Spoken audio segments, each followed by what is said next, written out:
Holy crap. I think I finally figured it out. Welcome to another episode of Who Booked This Crap? E-Daddy. We've just gotten off of WWE Backlash. I'm going to say, going into this, I didn't have much hope for this. Yeah, I'm going to make this pretty quick, actually, because I got more stuff to do. So let's start from the beginning of the show. Seth Rollins, Braun Breaker. A hell of a match to start the show. I was actually fairly impressed with how well it did, and with how well the match went off. Honestly, it could have went either way. Definitely, Braun Breaker showed why he is probably, honestly, next to Obafemi, the one of the next big things to hit the show. Hell of a win for Braun. Hell of a contest out of both of them. Nicely done. Then we get to Trick Sammy for U.S. title. Look, you can tell fans ain't wanting this. Not one bit. I couldn't have cared less that this match happened. Honestly, I went through and grabbed me something to eat, play with the grandkids a little bit, and that was it. I didn't think the match was all that. Sat there and saw some of it, and honestly, I was like, that right there should just stayed on SmackDown and went ahead and got into the bigger thing for Trick, and that'd be a match with Carmelo Hayes, which I know he alluded to in the post-show thing.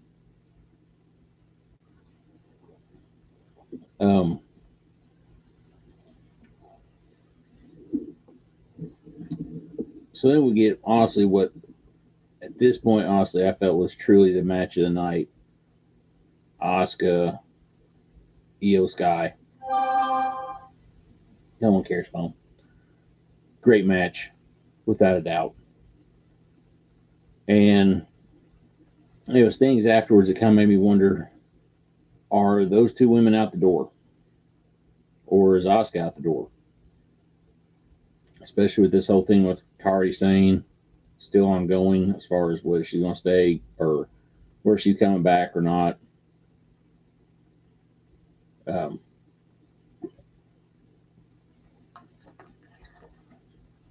So then after that, we get the whole Danhausen mystery partner against Miz and Kit Wilson.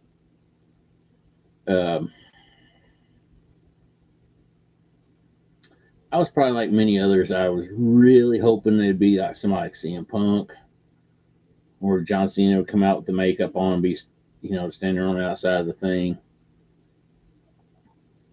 Anybody but, and it's nothing against the little people that he had come out as Minihausen.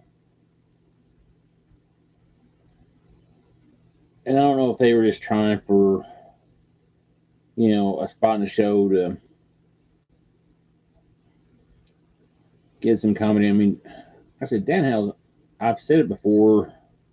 I don't think I've said it on here. Danhausen he's a pretty good performer. He can seriously wrestle if he needs to. He's a great guy. I've had a chance to meet him, whether he knows it or not. Yeah, I've actually met him. I've seen him with and without the makeup, in person.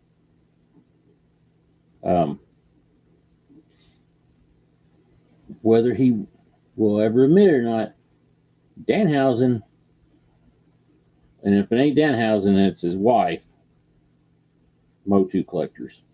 One of them is, if not both. I know I've seen what I've seen, and I would love for Danhausen to see this video and be like, hey, wait a minute, how do you know about that?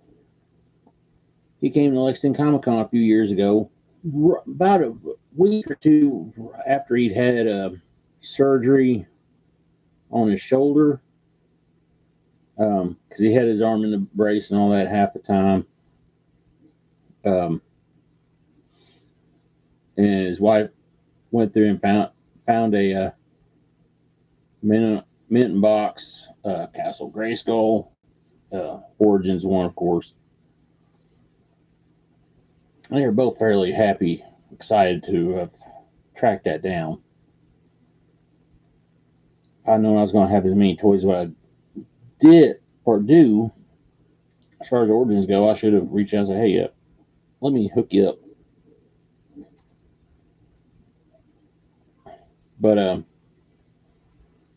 that match had a lot of, honestly, could have had a lot of potential, and it got flushed with the mini housing. Really let down with that one. So then we get the big announcement: historic land shaking, or is it? It's going to shake the company to its core. It's going to be historic. It's going to be this. It's going to be that. They trot John Cena out.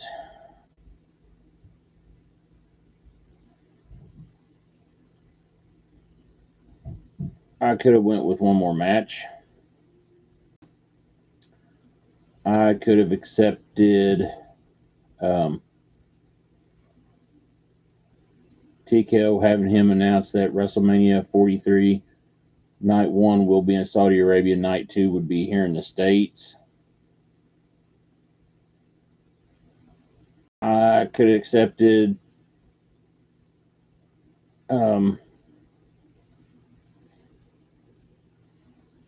new general managers, anything other than the John Cena Classic.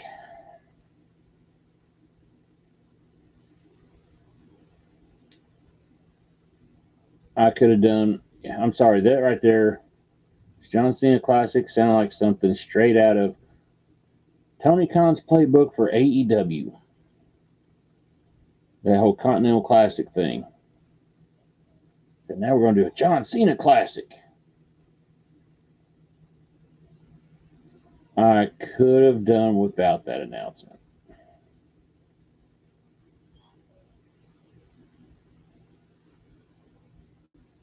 I only followed up with, honestly, it was a decent match between Jacob Fatu and Roman Reigns, which I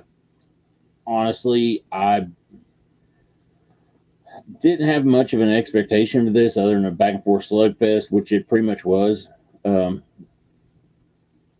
Jacob showed that if they could find him the right manager to put him with,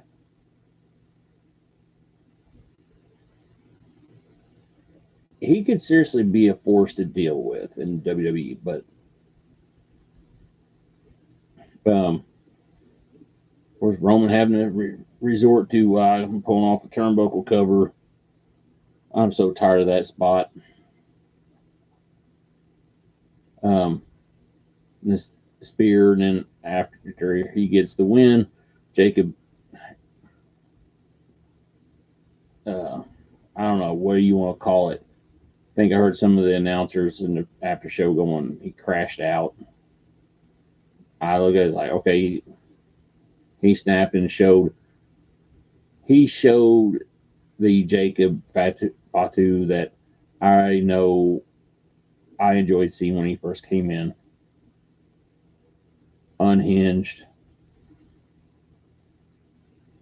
Just absolutely terrorizing, much to the likes of Alpha and Sika back in the day, Umaga back in the day, Haku for that matter.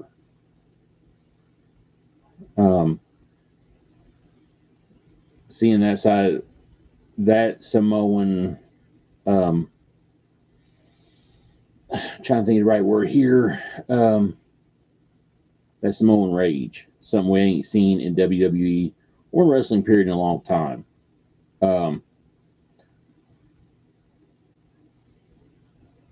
Samu, whenever they came out with the head shrinkers, actually before they became head shrinkers in WWE, when they were the wild, what was it, the Wild Samoans, or the Samoan SWAT team in, if I remember right, World Class and the NWA.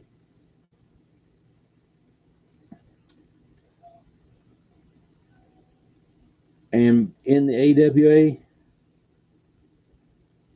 I was seen then. We really haven't seen it since they turned the head shrinkers babyface in WWE. We haven't seen Samoan violence.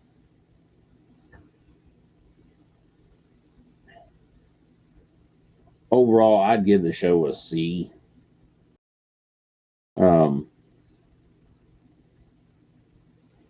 Because honestly, well, like I said, there was some good matches. Like I said, Seth and Braun, great.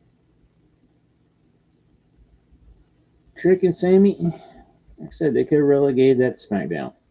Same with The Miz, and Kid, and Danhausen, and Minihausen.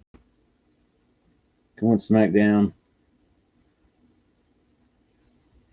EO and Asuka, great. Roman, Jacob, good. I'm sorry, with between the Minihausen thing and then the John Cena Classic announcement, I was about this close to shutting off the TV and redoing my ESPN Disney thing and just getting rid of ESPN. I've been a diehard WWE wrestling fan, or wrestling fan period, but diehard WWE fan since March 29th in 1987. Tonight just about broke me.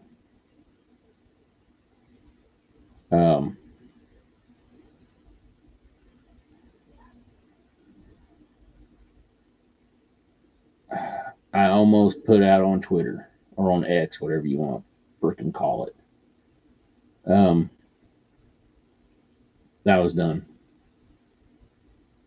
until TKO either steps away from WWE, let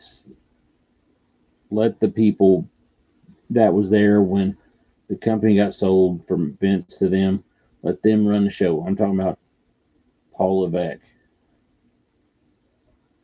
and the crew he had. Let them run the show. Get rid of Nick Khan. He wants to stay in charge, fine, but let Triple H, Paul Levesque do his job. Sell it back to Vince, for crying out loud. Just stop. And if this is being done because of AI, drop that shit. Get rid of it. It's ruining everything in WWE.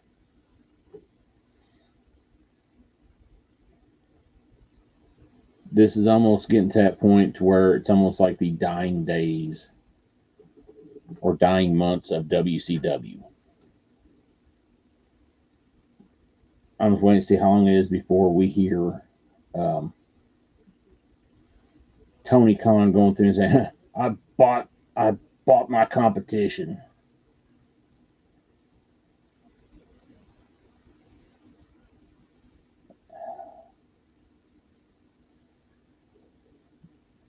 WWE, TKO, whoever's setting this shit up, agreeing to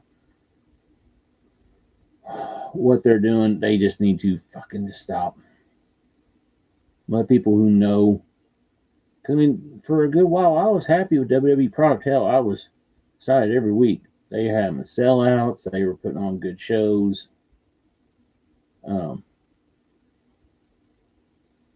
But the last 6 months, it's really become noticeable that whoever was dealing with the booking and the creative and all that stuff a year ago is not dealing with it now. Not by a long shot. Not by a fucking long shot. So hopefully it can get better. But anyways, if anybody thinks anything different, leave your comments in the chat section. I'd be interested to hear it. Whether it be somebody here on the page or what.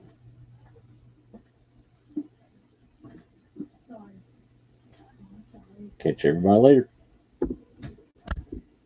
I was